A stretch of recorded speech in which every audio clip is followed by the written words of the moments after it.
L'Alsace est une jolie région du nord-est de la France, connue pour ses spécialités culinaires, ses bons vins, ses paysages vallonnés et ses marchés de Noël, en particulier celui de Strasbourg.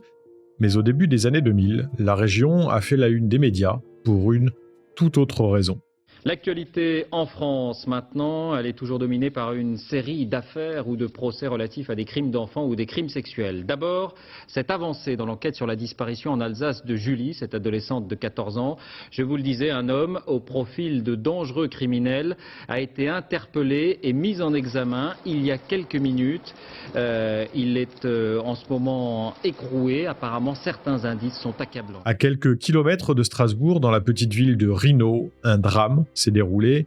Un drame qui a plongé non seulement l'Alsace, mais aussi toute la France dans l'horreur la plus totale. Mais avant de démarrer le récit d'aujourd'hui, j'aimerais vous remercier. À retardement, vous allez comprendre pourquoi. Vous êtes presque 150 000 à vous être abonnés pour suivre mon contenu, et ça fait vraiment chaud au cœur. Juste avant l'été, on avait atteint le palier des 100 000 abonnés, et du coup, j'ai reçu à la maison ce joli trophée. Je n'ai pas voulu vous le montrer plus tôt, déjà parce que cet été, je n'ai pas tourné de nouvelles vidéos, vu que je n'étais pas chez moi, mais aussi et surtout parce que je vous avais promis une surprise pour les 100 000 abonnés. Et cette surprise, elle a mis plus de temps que prévu à être prête. Mais maintenant, elle l'est. Vous êtes prêts ? 3, 2, 1... Et voilà, fini le fond noir, bienvenue dans le nouveau décor. Un grand merci à James qui m'a beaucoup aidé et guidé pour la réalisation de ce décor, sur lequel on planche depuis plus de 6 mois.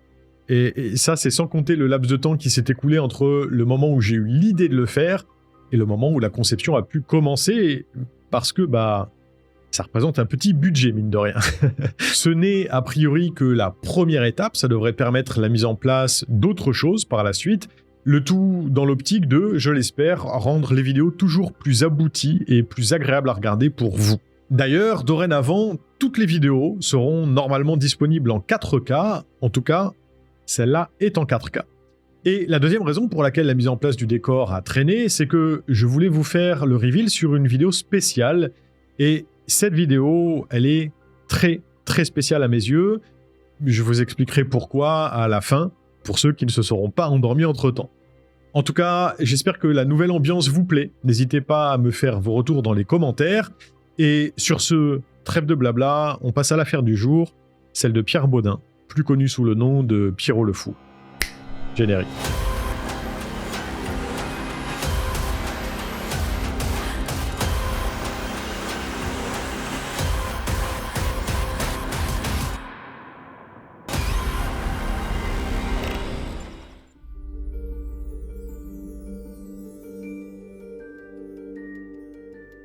Nous sommes le 18 juin 2004 et Jeanne-Marie Kegelin, 10 ans, sort faire du vélo en fin de matinée. Et comme souvent, elle se dirige vers le complexe sportif du village parce qu'elle espère trouver des balles de tennis égarées par leur propriétaire. Seulement à midi, lorsque sa famille s'apprête à passer à table, la fillette ne se montre pas, ce qui est très inhabituel de sa part. Et du coup, ça inquiète Benoît Joseph, 17 ans, l'un de ses frères, qui part immédiatement à sa recherche. Il connaît les habitudes de sa petite sœur et prend directement la direction des terrains de tennis. Malheureusement, sur place, aucune trace d'elle, ce qui est d'autant plus bizarre parce qu'elle est forcément passée par là vu que son vélo rose s'y trouve. Sa famille comprend tout de suite que quelque chose cloche et dans un premier temps monte en voiture pour tenter de la retrouver au cas où elle serait partie faire un tour dans le village à pied. Mais sans succès. Dans la foulée, les parents de Jeanne-Marie prennent la décision de prévenir les gendarmes et à 14h, sa disparition leur est signalée. Si l'hypothèse de la fugue est mise sur la table au départ, elle est vite écartée au vu du contexte dans lequel la fillette évolue. C'est une enfant agréable et facile, comme on dit, qui est issue d'une famille catholique traditionnaliste. Elle est l'avant-dernière d'une fratrie de 8, dont la plupart sont déscolarisés parce que c'est leur mère, une ancienne institutrice, qui se charge de leur faire l'école à la maison. Les Kegelin vivent en marge, et s'ils ne se mêlent généralement pas aux autres habitants de Rhino, ce sont des gens sans histoire et corrects, désireux de ne pas se faire remarquer dans le mauvais sens du terme. Jeanne-Marie a été élevée dans cet esprit et elle n'est pas du tout le genre à se rebeller, ce qui rend de base la possibilité d'une fugue très improbable. Les moyens mis en place pour tenter de la localiser sont importants. L'enfant n'a que 10 ans et tout le monde sait que dans ce cas, les premières heures après la disparition sont cruciales. Les autorités locales se montrent donc particulièrement réactives et à peine un quart d'heure après le signalement, un hélicoptère balaye déjà la zone. Au cours de l'après-midi, une grande battue est organisée. Les pompiers, des agents de la protection civile et même un grand nombre de volontaires se joignent aux gendarmes pour tenter de retrouver la trace de Jeanne-Marie. Des affiches avec une photo de la fillette aux cheveux courts et aux yeux espiègles sont placardées partout dans le village, mais d'un côté comme de l'autre, tout le monde fait chou blanc. Le téléphone de la gendarmerie reste lui aussi désespérément muet. Jeanne-Marie s'est comme évaporée et personne ne semble avoir vu ou entendu quoi que ce soit qui puisse donner la moindre piste aux forces de l'ordre.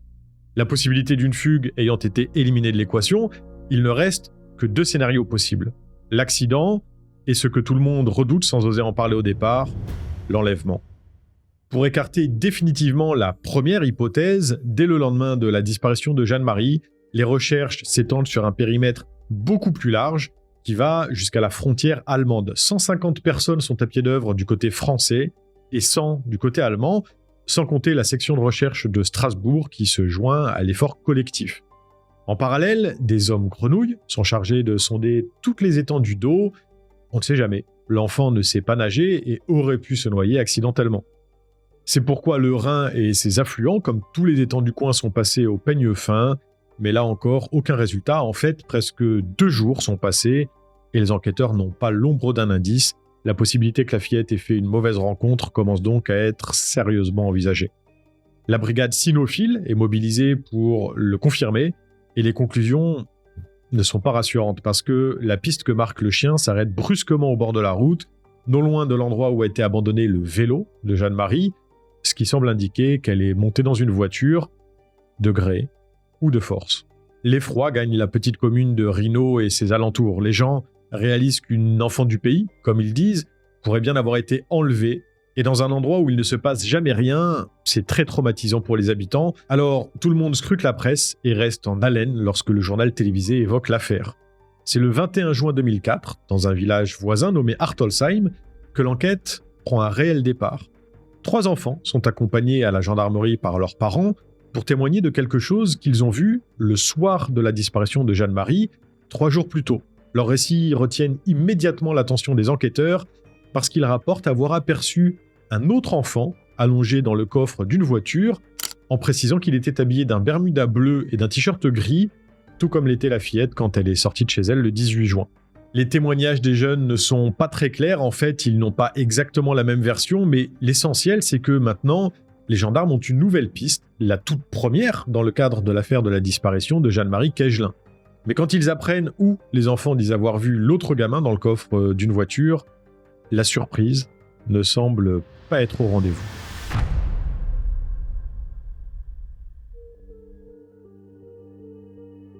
En effet, la maison près de laquelle ils ont été témoins de la scène est habitée par des gitans sédentarisés, des Yéniches, qu'on appelle des vanniers en Alsace, et si la plupart d'entre eux s'intègrent sans souci, ce clan-là a très mauvaise réputation, en plus d'être particulièrement bien connu des autorités locales.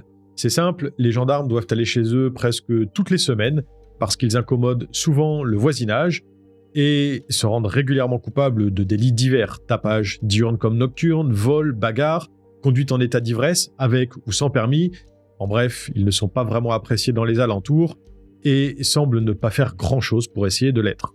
Ce clan est composé de 2 familles qui se nomment Furman et Rometer, et si beaucoup de ses membres ont déménagé au moment des faits, certains vivent encore dans cette maison, qui est à moitié délabrée et dont le jardin est un vrai capharnaüm. En fait, c'est une habitation devant laquelle les gens du coin passent en pressant le pas, de peur de croiser ceux qui y résident, parce qu'ils font office de croque-mitaines locaux.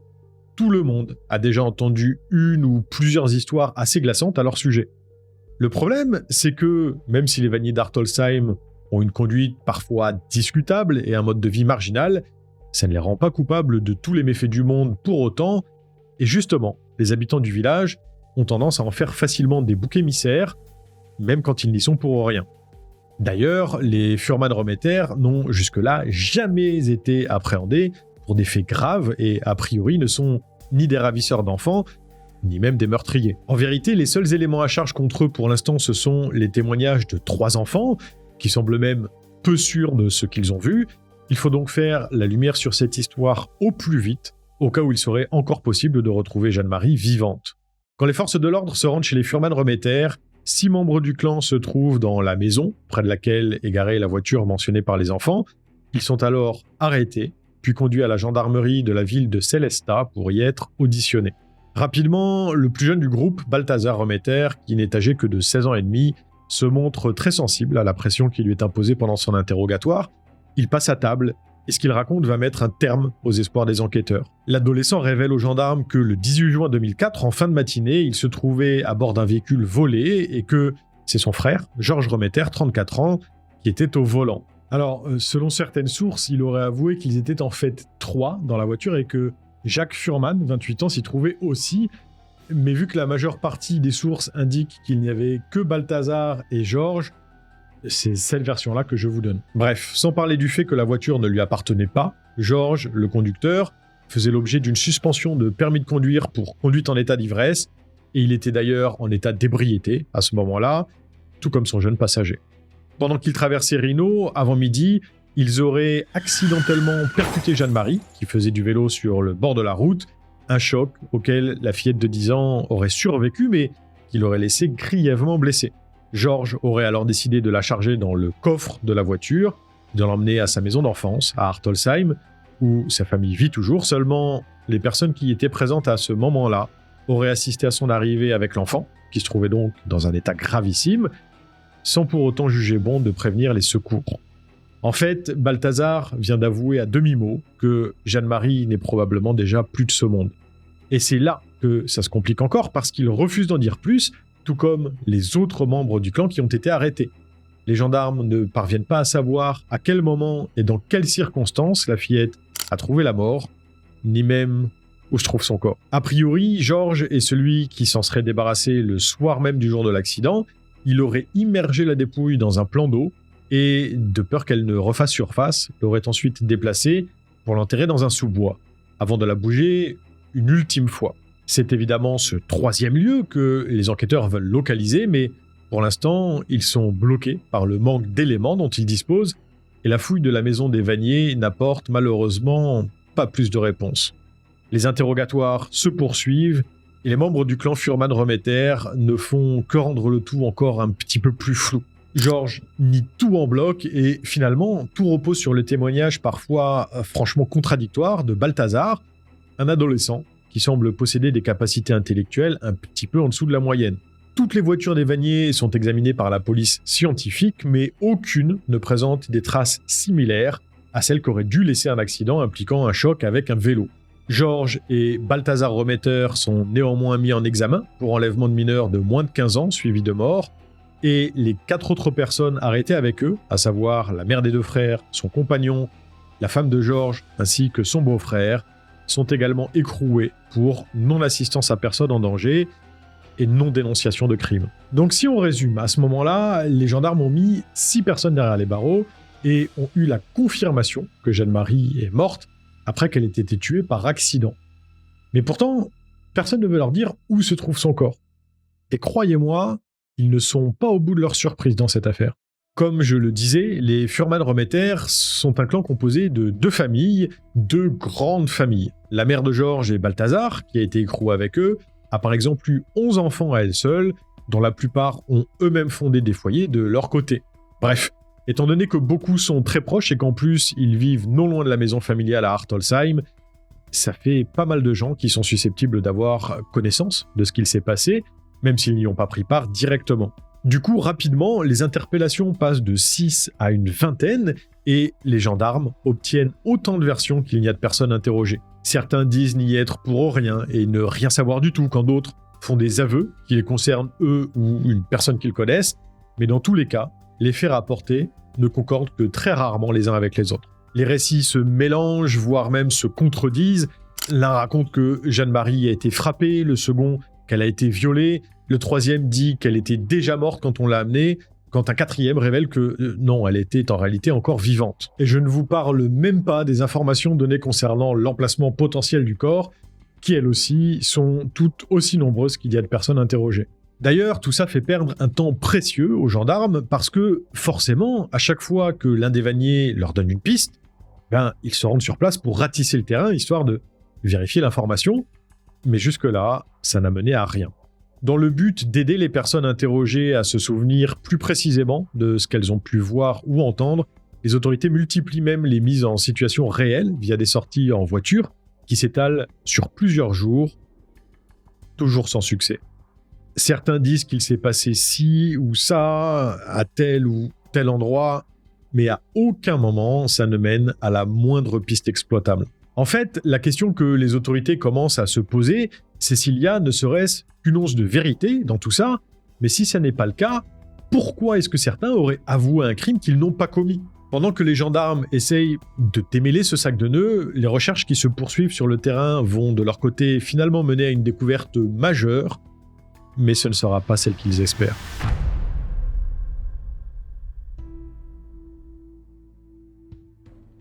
Le 22 juin 2004, soit 4 jours après la disparition de Jeanne-Marie, un corps est retrouvé.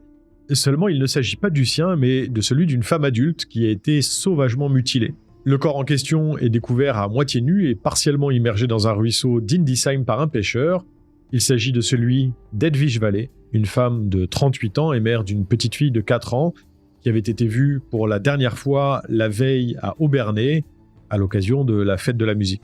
La victime a visiblement été droguée puis a subi une violente agression avant de mourir étranglée parce qu'elle présente des marques de strangulation, mais également de nombreuses lacérations et plaies d'éventration au niveau du bas-ventre et des parties génitales. Ses blessures sont au nombre de 24 et lui ont été infligées avec un objet tranchant. Son assaillant s'est donc acharné sur elle. Pour autant, il a été impossible pour le médecin légiste de se prononcer concernant un éventuel viol. À ce moment-là, personne ne fait le lien entre la disparition de Jeanne-Marie, 10 ans, et le meurtre d'Edwige qui a 38 ans. Parce que, même s'il y a effectivement un ravisseur d'enfants qui traîne dans les environs, pourquoi s'en serait-il aussi pris à une femme adulte ? Toujours est-il qu'à présent, les gendarmes pensent qu'ils ont 2 affaires distinctes sur les bras.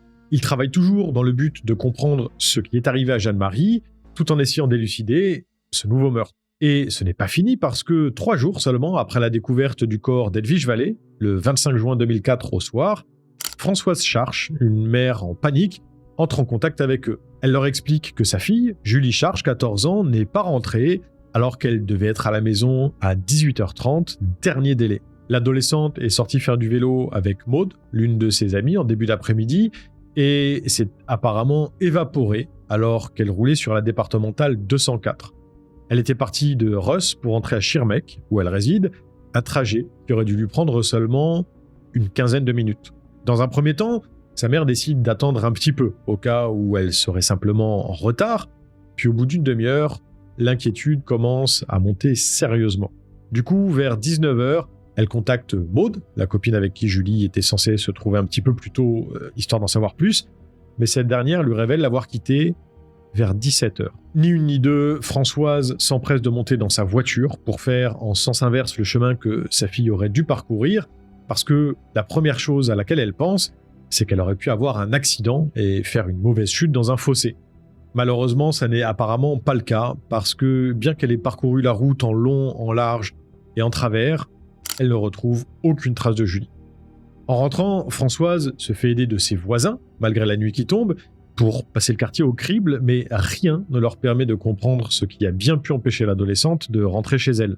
C'est juste après, dans la soirée, que la mère de Julie décide de signaler sa disparition à la gendarmerie, et immédiatement, les autorités lui disent que ça n'a sûrement rien à voir avec ce qui est arrivé à Jeanne-Marie. Ils ont peut-être pris les devants pour la rassurer, parce que comme tout le monde, Françoise a entendu parler de l'affaire, et du fait qu'il pourrait peut-être s'agir d'un enlèvement. Mais, contrairement à la famille de Jeanne-Marie, celle de Julie pense que dans son cas, ça n'est pas impossible qu'il s'agisse d'une fugue. Le truc, c'est que si elle est partie, l'adolescente de 14 ans l'a fait sans affaires, et surtout sans argent. C'est d'autant plus étrange qu'elle est assez dégourdie et que, si elle avait réellement décidé de profiter de sa sortie pour prendre la poudre d'escampette, ça lui ressemblerait assez peu de n'avoir pas planifié les choses mieux que ça. Malgré tout, ses parents refusent de penser à une autre possibilité que celle-là. Malheureusement, ils y sont forcés le 28 juin, soit 3 jours après la disparition de leur fille, parce que le vélo de Julie est retrouvé dans la forêt, sur les hauteurs de Schirmeck. Un promeneur l'a découvert à moitié immergé dans un ruisseau, alors qu'il passait par là par hasard. Il apparaît assez évident qu'on a voulu le cacher en l'abandonnant à cet endroit. À ce moment-là, l'hypothèse de l'enlèvement est dans tous les esprits et tout le monde commence à se demander si, finalement, les 2 récentes disparitions de filles très jeunes qui ont eu lieu dans le coin récemment n'auraient pas un lien entre elles. Heureusement, cette fois, un témoin se manifeste et il révèle que le jour de la disparition de Julie, il a vu discuter avec un homme qui conduisait une Ford Escort blanche dans le hameau de Steinbach, par lequel elle devait justement passer pour rentrer chez elle. Hasard ou coïncidence, il se trouve que les autorités ont quelqu'un qui possède le même type de véhicule à l'œil depuis un moment, parce qu'il fait partie des délinquants multirécidivistes des environs, et qu'il n'est pas le moins violent d'entre eux, bien au contraire. L'homme se nomme Pierre Baudin, il est âgé de 56 ans et habite non loin de l'endroit où on suppose que Julie a disparu. Vous allez voir qu'il y a énormément de choses à dire sur lui, mais le plus parlant reste le surnom qui lui a été attribué, Pierrot le Fou.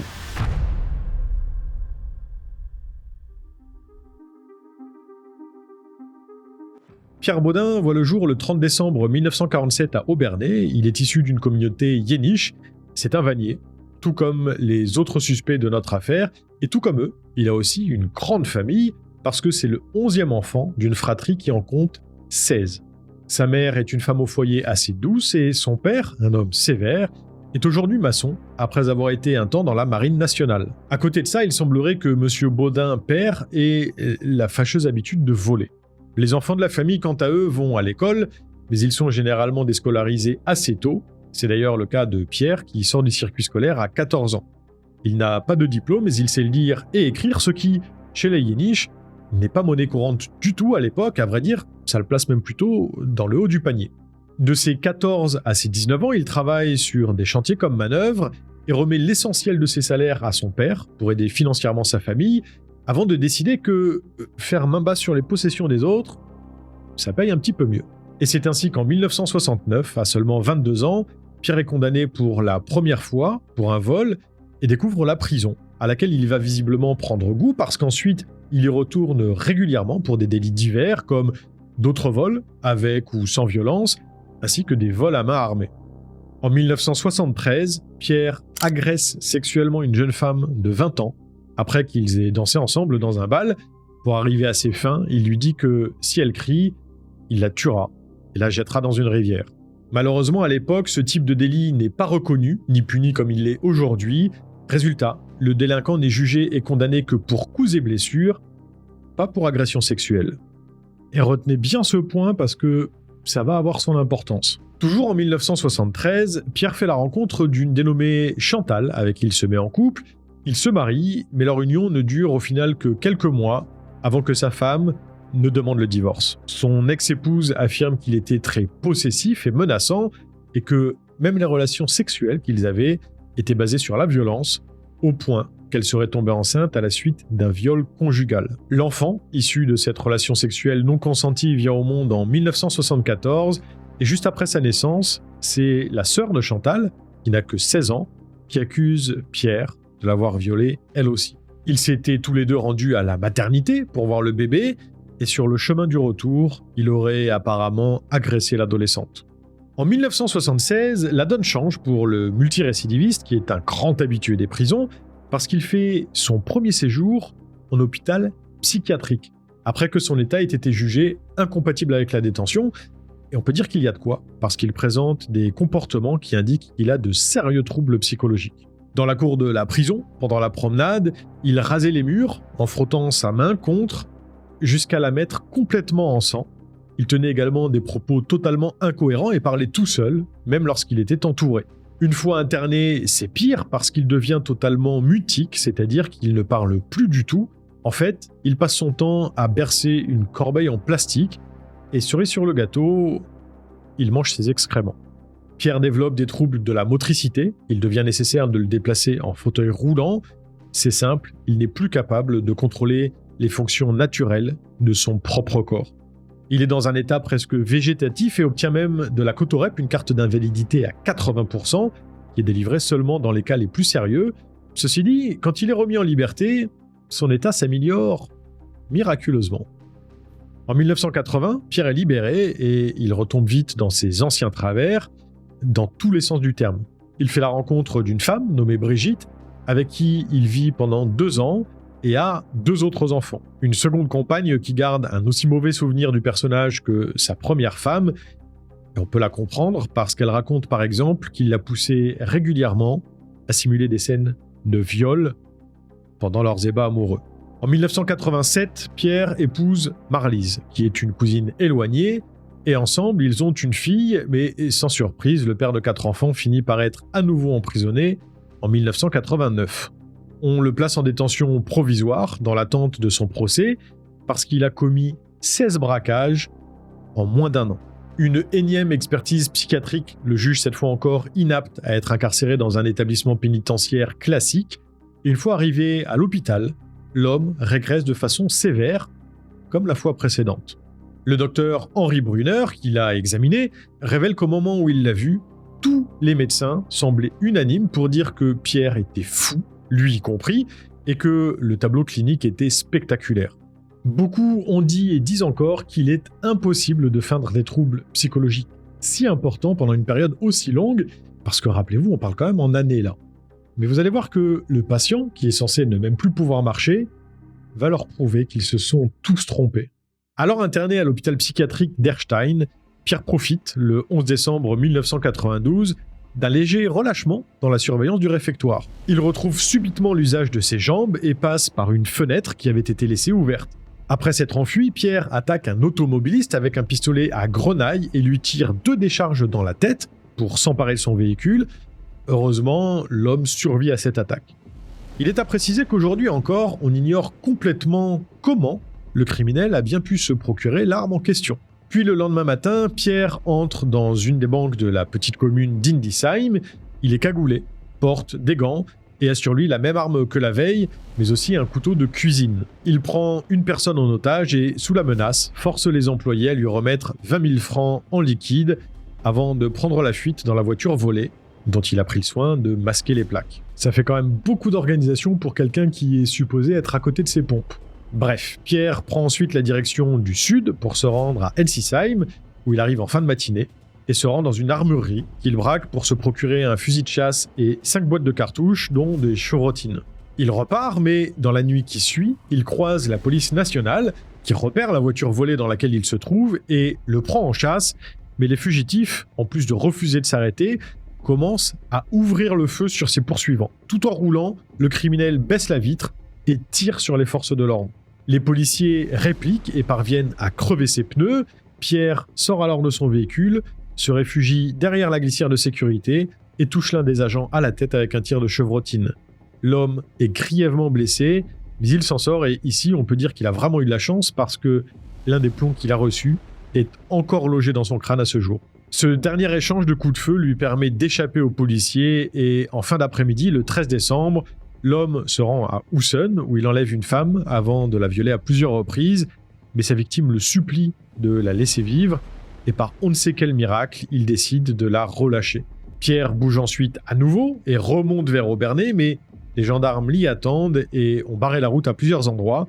Il force le passage et échange des salves de tir avec eux, puis il s'enfonce dans la forêt et parvient encore une fois à semer ses poursuivants. Les forces de l'ordre retrouvent sa voiture criblée de balles, cachée sous un tas de branchages, et d'importantes recherches sont alors enclenchées pour tenter d'appréhender celui qui terrorise la région depuis 3 jours. Hélicoptères, motos tout-terrain et brigades cynophiles, les grands moyens sont utilisés pour mettre un terme à la cavale de Pierre Baudin. Ils parviennent heureusement à retrouver, mais l'homme résiste et menace d'ouvrir le feu encore une fois. C'est finalement un chien d'attaque de la gendarmerie qui permet de neutraliser le criminel le 13 décembre 1992 en toute fin de journée. Vous vous en doutez, chacune des étapes de ces 3 jours de cavale ont été largement relayées par tous les médias du pays et Pierre Baudin jouit après ça d'une certaine renommée. C'est d'ailleurs à compter de ce moment-là qu'il devient Pierrot le Fou, un surnom qu'il déteste. En mars 1994, Pierrot le Fou est jugé pour la série de 16 braquages qu'il a commis entre 88 et 89 et le jour de son audience, il se présente à la cour dans un état qui n'est pas du tout le même que celui dans lequel il était pendant sa cavale en décembre 1992. L'homme qu'on décrivait comme extrêmement dangereux apparaît fragile, pour ne pas dire vulnérable. Il tremble et tient à nouveau des propos complètement incohérents. Mais comme on l'a vu, il est doué quand il s'agit de simuler, il est manipulateur et menteur, au point que, même en ce qui concerne sa vie, il est impossible de démêler ce qui est vrai de ce qui a été transformé ou même totalement inventé.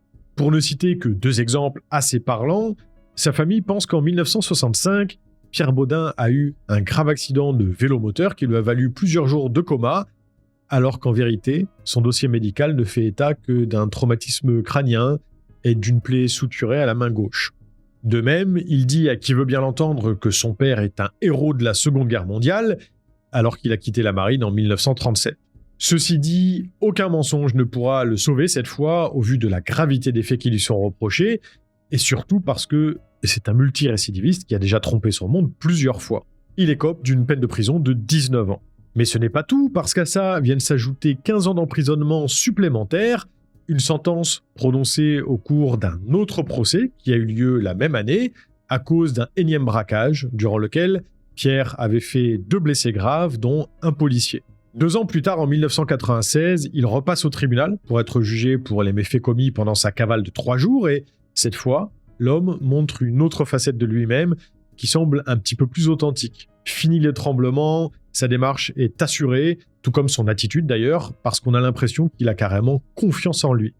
Il dit qu'il n'est pas Pierrot le fou, qu'il a travaillé 25 ans, qu'il est père de famille et certainement pas un violeur.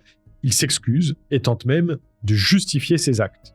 Mais c'est peine perdue, parce qu'il est déclaré coupable de toutes les charges qui pèsent contre lui, puis condamné à 28 ans de prison supplémentaires. Ceci dit, en France, les peines d'emprisonnement ne sont pas cumulables, elles se confondent. Parce que là, si on ajoute toutes les années dont Pierre a écopé, on arrive à 62 ans. Mais 62 ans, c'est une peine théorique et aucun détenu n'a jamais purgé de peine aussi longue en France. En vérité, dans ces cas-là, le condamné effectue seulement la peine la plus lourde qui a été prononcée, soit 28 ans ici, mais c'était sans compter sur son avocat, qui trouve un vice de procédure dans le déroulé du procès de 1996. Résultat, Pierre se pourvoit en cassation, la Cour lui donne raison, et elle prononce l'annulation de la première sentence, qui se mue en une peine plus courte de seulement 20 ans de prison. Et ça n'est pas terminé parce que les limites du système judiciaire français vont encore profiter grandement aux multirécidivistes, étant donné que, derrière les barreaux, c'est un prisonnier modèle. Il va de remise de peine en remise de peine pour bonne conduite, et finalement, tout cumulé, les 20 ans qu'il doit purger deviennent 17 ans. À ça, il faut encore soustraire le nombre de grâces présidentielles dont Pierre bénéficie au fil des ans. En gros, tous les 14 juillet, une remise de peine était accordée à certaines catégories de détenus. Je le dis au passé parce que ce système de remise de peine collectif n'existe plus aujourd'hui. Il a été supprimé par la révision constitutionnelle du 23 juillet 2008. Pour cette raison, les 17 ans sont devenus 14 ans et Pierre Baudin était supposé sortir en janvier 2005, mais parce qu'il s'est extrêmement bien tenu en prison, on autorise sa remise en liberté conditionnelle dès mars 2004. Au moment où il quitte l'établissement pénitentiaire, 3 mois seulement avant les faits, l'homme de 56 ans a finalement déjà passé plus de 35 ans enfermé, soit plus de la moitié de sa vie. Mais ce qui étonne tout le monde pendant l'enquête sur la disparition de Julie en 2004, c'est le fait que, même si son casier judiciaire est long comme le bras, il a été condamné surtout pour des braquages, jamais pour enlèvement, et il n'est d'ailleurs pas non plus répertorié comme délinquant sexuel. Ceci dit, ça n'empêche pas les gendarmes de lui mettre la main dessus pour l'interroger le 26 juin 2004. Ils ont des questions au sujet de la disparition de Julie, et ils pensent que Pierre Baudin a peut-être des réponses, mais vous allez voir qu'ils étaient en fait très loin du compte.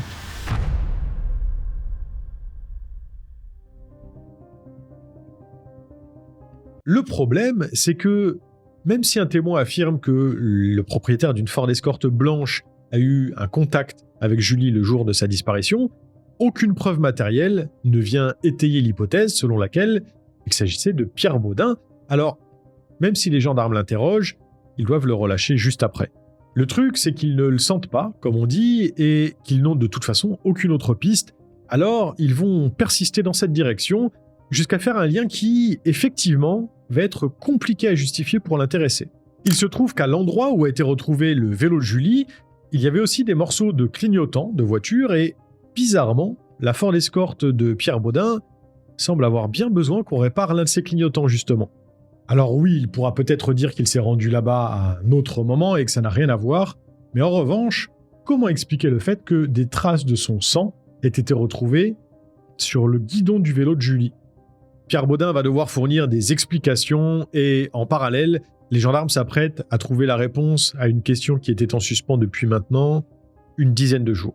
Le 29 juin 2004, alors que l'été commence à Walff, un autre village d'Alsace, 3 enfants décident d'aller jouer près de la Kirmek, un petit cours d'eau qui traverse le village. L'endroit est assez populaire auprès des jeunes qui aiment aller y construire des cabanes quand il fait chaud. Seulement, une fois sur place, ils aperçoivent quelque chose d'inhabituel en s'approchant de la berge, et s'ils pensent en premier lieu qu'il s'agit d'une poupée gonflable qui a été abandonnée là, ils réalisent vite, malgré leur jeune âge, que ce n'est malheureusement pas le cas du tout. C'est bel et bien une dépouille humaine qui gît dans l'eau. Résultat, les gendarmes sont prévenus immédiatement et ils se rendent sur place sans tarder. La victime est de petite taille et repose nue dans l'eau à plat ventre. En fait, on dirait qu'elle a été déposée là. À première vue, il s'agit d'un enfant, un garçon, dont le corps est sévèrement mutilé et dans un état de décomposition très avancé. Une autopsie est conduite et assez rapidement, les gendarmes sont avertis qu'ils se sont trompés concernant le sexe de l'enfant. Sa coupe de cheveux courte les a induits en erreur, mais il s'agit en vérité d'une fillette sur laquelle on ne tarde pas à mettre un nom. Il s'agit de Jeanne-Marie Cagelin, qui avait été portée disparue 11 jours plus tôt, le 18 juin 2004 à Rhino, et qui était encore très activement recherchée par des centaines de gendarmes et de volontaires. Une paire de baskets identique à celle qu'elle portait ce jour-là, mais aussi un Bermuda marqué à son nom, sont retrouvés non loin de son corps sur la berge de la Kirmek, ce qui vient confirmer son identité. Cette macabre découverte soulève de très nombreuses questions concernant l'éventuelle implication des Vanier dans toute cette affaire, parce que, comme vous le savez maintenant, ce n'est pas grâce aux indications des membres du clan Fuhrmann-Remeter que les forces de l'ordre ont pu retrouver Jeanne-Marie.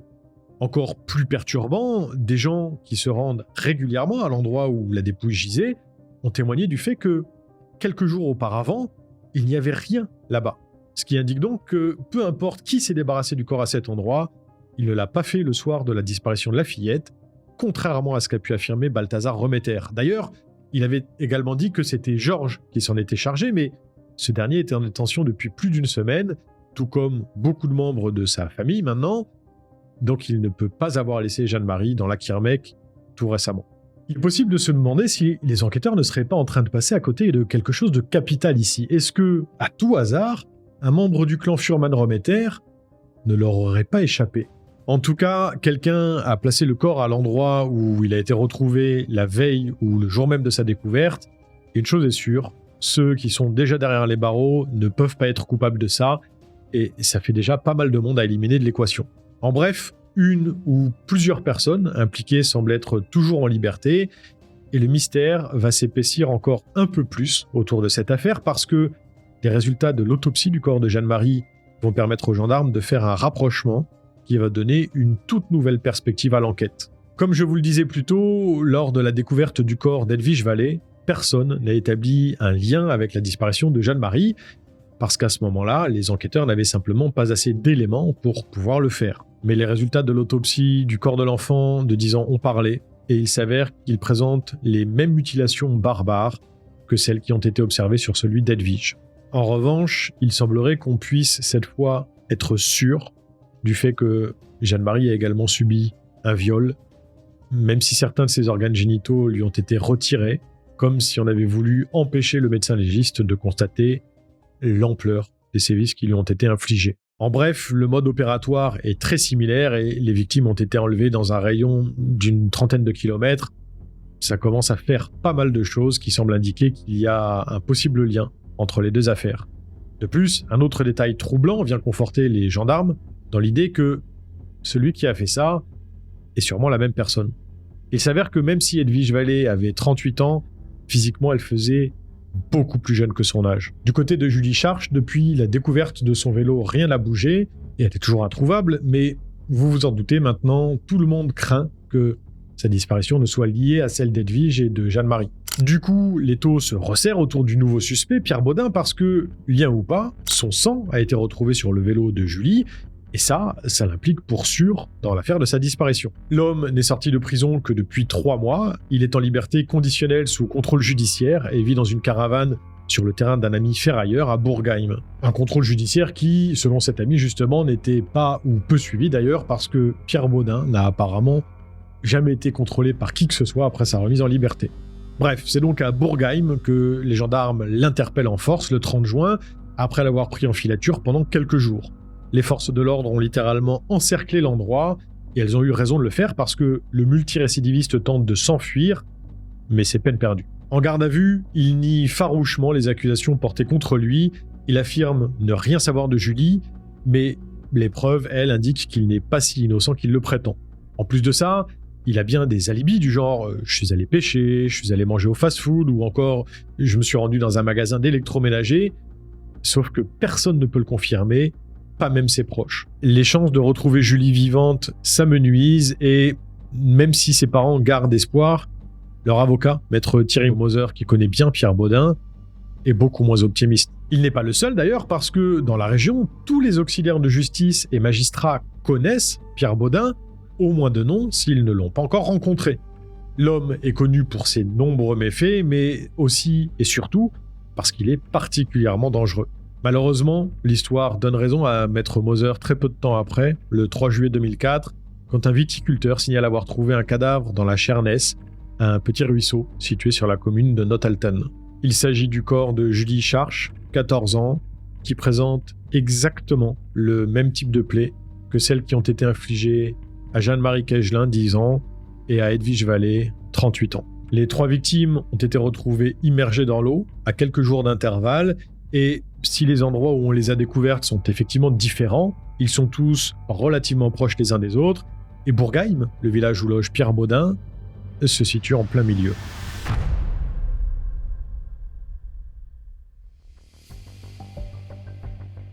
Si certains ont pu douter du fait qu'il était impliqué dans tous les enlèvements, c'est à présent une évidence pour tout le monde, il faut maintenant trouver assez d'éléments pour pouvoir le prouver, parce que jusque-là, on ne peut le mettre en accusation que dans le cadre du meurtre de Julie.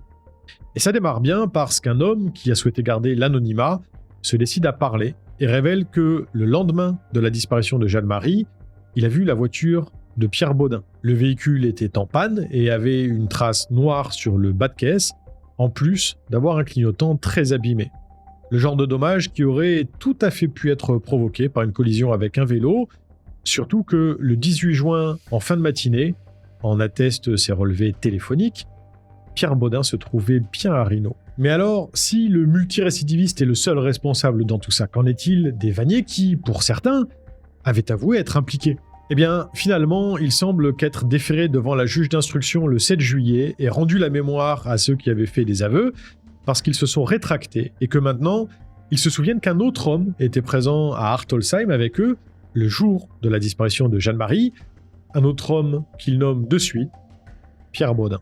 L'ennui, c'est que les gendarmes ignorent quel crédit il faut accorder à ces témoignages, parce qu'il se trouve que la photo et le nom du principal suspect ont été rendus publics 2 jours plus tôt. Alors, est-ce que Pierre Baudin était bien avec eux le 18 juin ? Est-ce qu'ils ont vraiment pris part à tout ça, ou est-ce qu'ils ont simplement pris conscience des conséquences de leurs faux témoignages avant de balancer un nom qu'ils ont vu et entendu dans les médias ?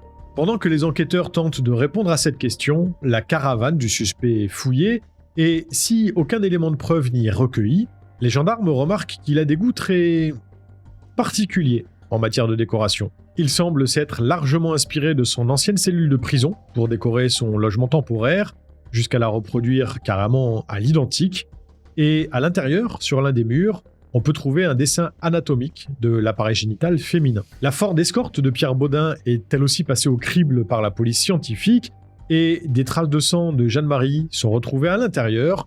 En revanche, pendant l'enquête, il est aussi mis en lumière qu'il n'était pas le seul à utiliser le véhicule. Il est donc impossible d'être sûr que c'était bien lui qui conduisait le 18 juin. Voilà qui relance encore une fois le débat au sujet d'un éventuel rôle tenu par les vanniers dans tout ça. Ceci dit, les traces de sang de Jeanne-Marie retrouvées dans la voiture de Pierre Baudin sont la preuve que les gendarmes recherchaient pour pouvoir démontrer son implication dans l'enlèvement. Et le 21 juillet 2004, l'homme est donc mis en examen pour son kidnapping, son viol et son meurtre, comme il l'avait été précédemment pour celui de Julie. Néanmoins, les enquêteurs sont toujours à la recherche d'un élément qui puisse le rattacher aussi au meurtre d'Edwige Vallée, et c'est quelques mois plus tard qu'ils vont faire la découverte qui leur manquait. La Ford Escort de Pierre Baudin est à nouveau analysée par l'unité scientifique, et ce qui s'avère être un poil ou un cheveu ayant appartenu à la troisième victime est découvert à l'intérieur. L'homme est maintenant poursuivi non plus pour un, mais pour 3 assassinats, mais il nie en bloc tous les faits dont il est accusé. Sa mise en examen provoque la grogne populaire, les Alsaciens enragent, et les marches sont organisées à Schirmeck et même à Colmar. Et on peut les comprendre parce que c'est un véritable monstre qui a été relâché dans les rues il y a quelques mois, alors que tout indiquait qu'il aurait dû rester bien au chaud derrière les barreaux. Le laxisme du système judiciaire français est montré du doigt, des 62 ans de prison théorique auxquels il avait été condamné, le criminel multirécidiviste à la dangerosité avérée n'a au final purgé que 13 ans, et pour beaucoup de gens, c'est l'incompréhension la plus totale. D'autant plus quand on sait qu'il avait déjà été arrêté pour avoir commis une agression sexuelle, même s'il n'a jamais été condamné pour ça, parce qu'à l'époque, ça n'existait pas en tant que tel. Pire encore, comment expliquer le fait que l'administration pénitentiaire n'ait rien signalé quand, depuis sa cellule, il envoyait des lettres au contenu érotique, pour ne pas dire même carrément pornographique, à la petite fille de 9 ans de son compagnon de cellule. Du côté de l'instruction, qui est évidemment encore en cours, il est toujours impossible pour les gendarmes de déterminer le rôle exact qu'ont tenu les Vanier dans l'enlèvement, le viol et le meurtre de Jeanne-Marie Kegelin. À présent, tous nient leur implication et si des reconstitutions ont lieu à l'automne 2005, ça ne donne rien. Sur la vingtaine d'individus qui ont été incarcérés l'année précédente au début de l'enquête, une dizaine demeurent cependant derrière les barreaux, même si les gendarmes n'ont pas grand-chose contre eux. Un cheveu de la victime a été retrouvé dans leur maison d'Artolsheim, mais c'est un élément qui n'est pas suffisamment caractérisé pour être incriminant. On ne peut pas prouver qu'elle a été là-bas juste grâce à ça. Du coup, retour à la case départ les concernant. Pierre Baudin, lui, continue de nier en bloc et il affirme tout haut ne pas connaître le clan Fuhrmann-Rometter. En tout cas, ce qui est indéniable, c'est que le 18 juin 2004, il a passé un appel depuis Artolsheim. Il est vrai que son innocence dans toute cette affaire paraît aussi improbable que difficile à croire, et le 11 avril 2007, soit 3 ans après les faits, son procès s'ouvre à la cour d'assises de Strasbourg.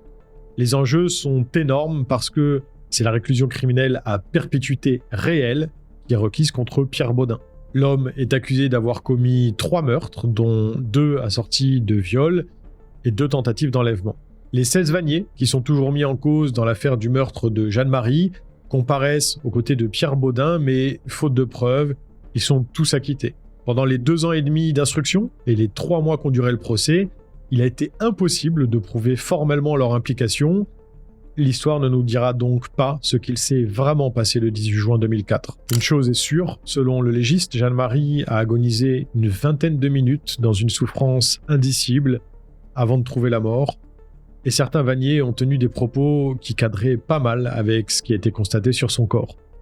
La défense a affirmé que les Fuhrmann-Rometter étaient apeurés, pour la plupart analphabètes, et qu'ils ont simplement dit aux enquêteurs ce qu'ils voulaient entendre, en ajoutant parfois des détails piochés un petit peu à droite à gauche dans les médias. En gros, ils se seraient englués dans une toile de mensonges, d'où leurs aveux qui partaient dans tous les sens, circonstanciés, puis finalement rétractés. Pierre Baudin, quant à lui, s'est fait littéralement démolir par de nombreux témoignages, dont certains de ses propres enfants, qui ont, sans hésiter, mis en avant devant la cour le côté détraqué sexuel de leur père. Marie, l'une de ses filles, a par exemple raconté que quand elle est allée le voir en prison à l'âge de 20 ans, il lui a posé des questions extrêmement perverses sur ses règles et sa virginité, ou encore sa première relation sexuelle, en plus de lui dire, entre autres, qu'il aurait beaucoup aimé être son premier partenaire. Marlise, la seconde femme de Pierre Baudin, qui avait demandé le divorce en 1995, affirme que quand elle était enceinte de leur fille, il lui a tiré dessus au 22 long rifle et qu'il l'a étranglée, pour ne citer que ces 2 faits-là. Au moment où se déroule le procès, aucun des enfants du criminel ne lui adresse plus la parole et il a été désavoué par absolument tous ses proches. Plusieurs articles font état du fait qu'il croyait apparemment que le vagin des femmes poussait avec la puberté, grandissait à chaque accouchement et qu'il voulait voir ce qu'il en était vraiment dans tous les sens du terme. Bref, c'est le 11 juillet 2007 que la sentence tombe. Après 24 heures de délibéré, Pierre Baudin, 59 ans, est reconnu coupable de toutes les charges qui pèsent contre lui et écope d'une peine de prison à vie avec 30 ans incompressibles.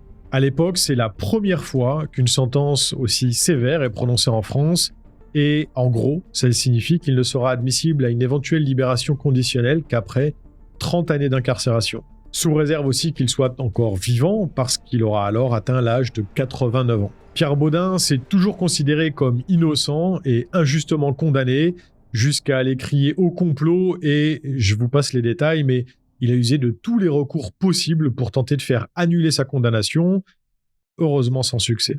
Je vous disais au début que cette vidéo, elle était spéciale pour moi. Eh bien, c'est tout simplement parce que j'ai d'une certaine manière participé à cette affaire. Et j'ai aujourd'hui l'impression que c'était dans une autre vie, mais il se trouve qu'à l'époque, je faisais partie des effectifs de gendarmerie qui ont recherché Jeanne-Marie en vain pendant tout ce temps. Et avec mon unité, nous avons également sécurisé une des perquisitions ou reconstitutions, je ne me souviens plus avec exactitude, qui avait été effectuée par les enquêteurs de la brigade de recherche. Et je peux vous garantir que quand on a finalement appris ce qu'il s'était vraiment passé, on a tous été très secoués. Ce n'est pas ce qui a motivé ma décision, mais j'ai quitté la gendarmerie quelques années plus tard pour me réorienter vers la création digitale avant de finalement décider de devenir un YouTuber true crime, comme on dit. L'un de vous me disait dans une vidéo il y a quelques semaines qu'il aimerait bien en savoir un petit peu plus à mon sujet. Et ben voilà. Vous savez maintenant pourquoi, en plus d'avoir été enfant un fervent lecteur de Pierre Bellemare, les affaires criminelles m'intéressent. D'ailleurs, plus qu'un simple intérêt, l'envie de savoir des criminels derrière les barreaux m'a poussé, lorsque j'avais la vingtaine, à revêtir l'uniforme pendant plusieurs années. Ça n'est pas juste une lubie parce que le true crime c'est à la mode, comme j'ai déjà pu l'entendre de la part de personnes qui se permettent des jugements sans avoir la moindre idée de ce dont ils parlent. Voilà, cette vidéo est déjà beaucoup trop longue et je n'ai plus aucune énergie, donc on se dit à lundi prochain, et d'ici là n'oubliez pas, l'homme est un loup pour l'homme, et il vaut bien souvent mieux se méfier de ses congénères plutôt que de monstres ou créatures imaginaires. Salut.